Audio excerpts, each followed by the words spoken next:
I'm just telling you. Look, this Saints defense is ferocious. They don't mess around. They have got absolute hunters and dogs at all three levels of this defense. They're deep and they're fast on the defensive line. They're deep and they're fast at linebacker. They got the best set of man coverage players in the secondary of any team in the NFL. And Jalen Hurts is saying, I get to take over and ignite the offense against these guys. Okay. He could really be in a situation where he is under siege over and over and over again. Barring something unforeseen, this game can get ugly. I would be shocked if it doesn't, but I anticipate this getting ugly. Louis Riddick sounded a little bit worried about Jalen Hurts versus that New Orleans defense. The Saints D has allowed 2 touchdowns while forcing 13 turnovers in their past 5 games. Big test ahead for Hurts' first start. Dominique Foxworth joining us now. Neek, always good to see you. Thank you so much for being with us. Max, I'll start with you. Do you think Eagles fans should be worried about Jalen Hurts? No. I think you should welcome the challenge. You have to sit Carson Wentz, as I've been saying, to see what you have in your second-round quarterback. Like, when people were telling me they drafted Hurts in the second round because, they wanted depth at the stop. It wasn't a run a wildcat. No, they drafted him because they were afraid of continued regression by Carson Wentz, which is what happened, and identified Hurts as a guy maybe who could be their franchise quarterback. Or you don't draft him in the second round. Like, Jalen Hurts doesn't need your sympathy. Jalen Hurts, this dude goes from the starting quarterback at Alabama. Yup, he lost his job to Tua, but he was excellent at Alabama. And then after Nick Saban said, no, I have a guy I like even better, who snapped him up? Lincoln Riley, right? And then he's drafted in the second round, and now, halfway through his rookie season, he's getting the ball to start. Like, there's a reason for that, and it's not just that he's lucky. Guys, the same thing happened with Tua, right? Like, don't start him against the Rams. Oh, it's bad news. Here comes Aaron Donald. Why would you do it? Well, let's see what you got. And the first play, Tua gets body slammed, basically, gets back up, takes a lick and keeps on ticking. Didn't force things, and they wound up winning the game. I'm not saying Hurts is going to beat the Saints with this Eagles team, but you have the rest of this season to see what you have. Wentz is done. What is Jalen Hurts? If he's a guy you believe you can develop as a franchise quarterback, you're good, and you can use your very high draft pick coming up. It's going to be high based on the Eagles' record, on something other than a quarterback. But if you evaluate Hurts the rest of this year and go, no, he can't be an NFL quarterback, you got to use that draft pick on a quarterback. And it starts now. Let's see. You throw him in the fire. Let's see what happens in the crucible of competition against one of the best defenses in the league. It's now or never. We're not saying don't throw him into the fire. We're not saying you don't see what happens. What we're saying is there's a lot to be worried about. There's an awful lot to be worried about. When you sit there and look at Hendrickson, you look at Cameron Jordan, you look at that secondary with Lattimore and Williams and Malcolm Jenkins and Patrick Robinson and those boys, they're nothing to sneeze at. They're number 4 against the pass. They're number 2 against the rush. They get at the quarterback. They can defend you in man. They can switch to zone. Not only can they beat you up, they can also demoralize and discombobulate you.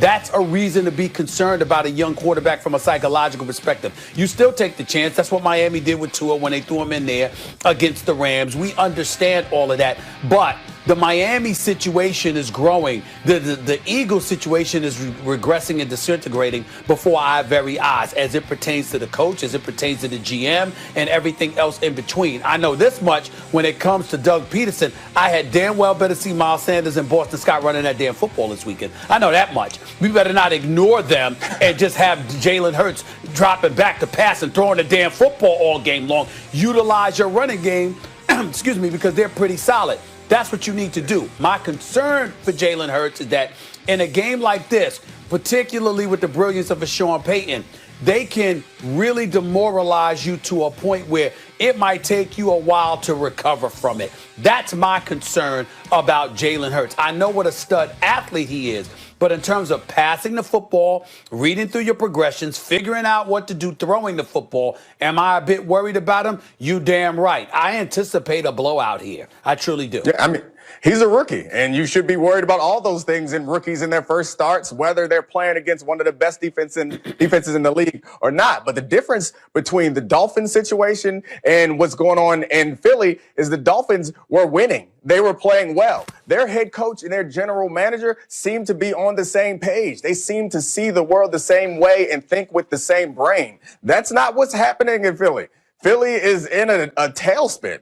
They look like they are a mess. No one has any clue what they're doing going forward. And it appears to me that the front office sees Jalen Hurts as a potential franchise quarterback. And like you said, Max, they were concerned about the regression, either the regression or the health of Carson Wentz. That's why they drafted him. But nothing about what Doug Peterson has said or done prior to or after announcing Jalen Hurts was going to be the starter suggests that he sees Jalen Hurts that way. That's what I'd be most concerned about. Is Doug Peterson going to do his best job to make Jalen Hurts succeed? And it doesn't feel like he's done what he could to make Carson Wentz succeed. And it feels to me like Doug Peterson is committed to Carson Wentz in a way that the rest of the organization doesn't seem to be. And I understand they paid him a lot of money, which would suggest that maybe they were committed to him, but drafted a quarterback in the second round, a quarterback like Jalen Hurts, like you said, you don't do that to do some sort of Taysom Hill situation where he's just a gadget guy. Taysom Hill was not drafted nowhere nearly that high.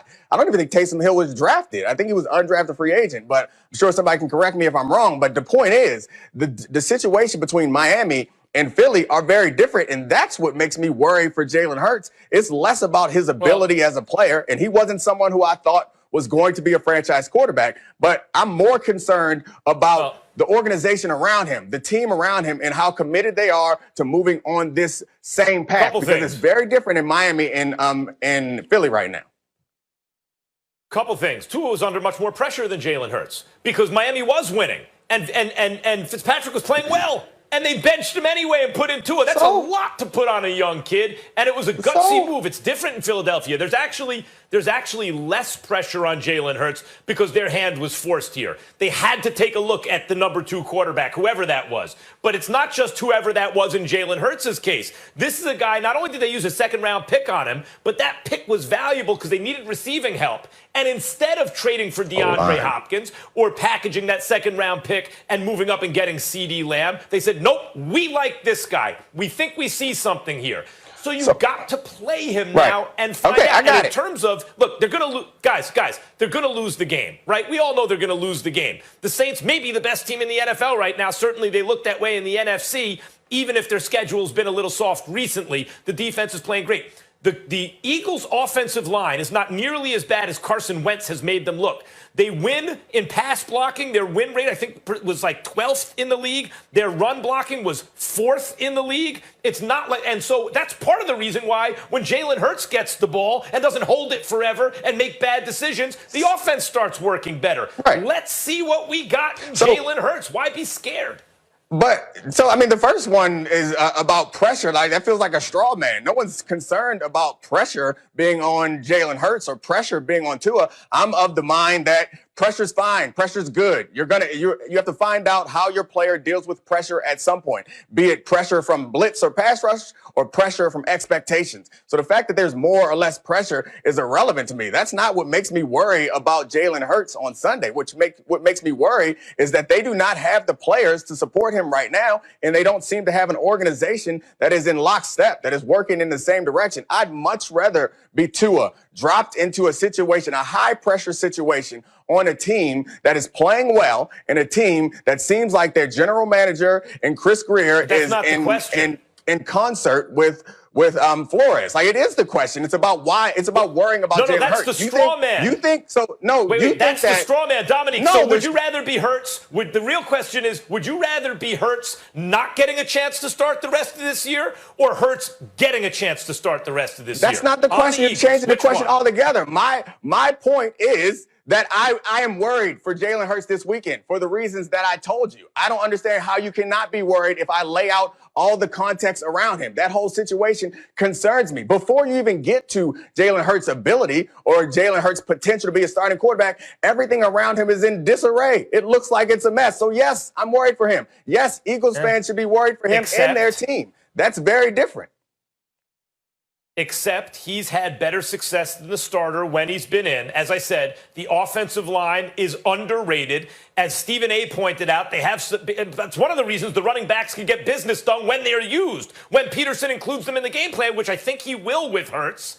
I mean, the bottom line is, are you worried about him? Do you want to be a second-round pick quarterback who played for Saban and Lincoln Riley and had a ton of success in college, who's now getting a chance to start halfway through a little bit more his rookie year for a team with an underrated offensive line and some running backs, or don't you? I mean, of course, it's an opportunity, and he has a chance now the rest of the season to win a starting job in the NFL. Are you worried they're going to lose? Yeah, you should be. They're going to lose. But I'm not worried for Jalen Hurts.